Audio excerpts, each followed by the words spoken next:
Fortunatamente c'era un signore che stava passeggiando coi cani e l'ho fermato per chiedergli se poteva chiamare i soccorsi. Malmenata e rapinata dei 2000 euro che stava versando a uno sportello bancomat in via Castellana. Per Marina, 25 anni, l'incubo che difficilmente riuscirà a dimenticare si è manifestato in piazza Munaretto a Zelarino, in un'area piena di telecamere, di fianco agli uffici del comune di Venezia e persino della polizia locale. Ma sono le 20 e in giro non c'è già più nessuno. Marina entra in banca come ha fatto 1000 volte per depositare l'incasso del bar tabaccheria di famiglia.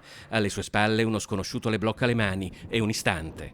Io vado a sbattere contro il plexiglass, il separé che c'è in banca e poi cerco di dargli qualche calcio, però lui quindi si gira nel mentre che io vado a sbattere e raccoglie i soldi che sono caduti per terra. Cerco di dargli dei calci, ovviamente senza andare a buon fine, però e poi lui scappa semplicemente.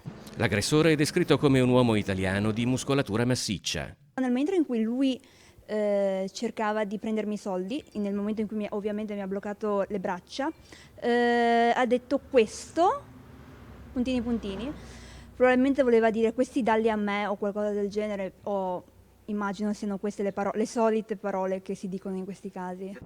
Sul posto sono arrivati i carabinieri che hanno avviato le indagini per risalire al responsabile. A Marina resta lo shock di un'aggressione in un luogo che fino a ieri appariva tranquillo, o perlomeno nel quale non aveva mai notato presenze sospette. No, no, assolutamente, perché comunque stiamo molto attenti appunto per evitare problemi di questo genere.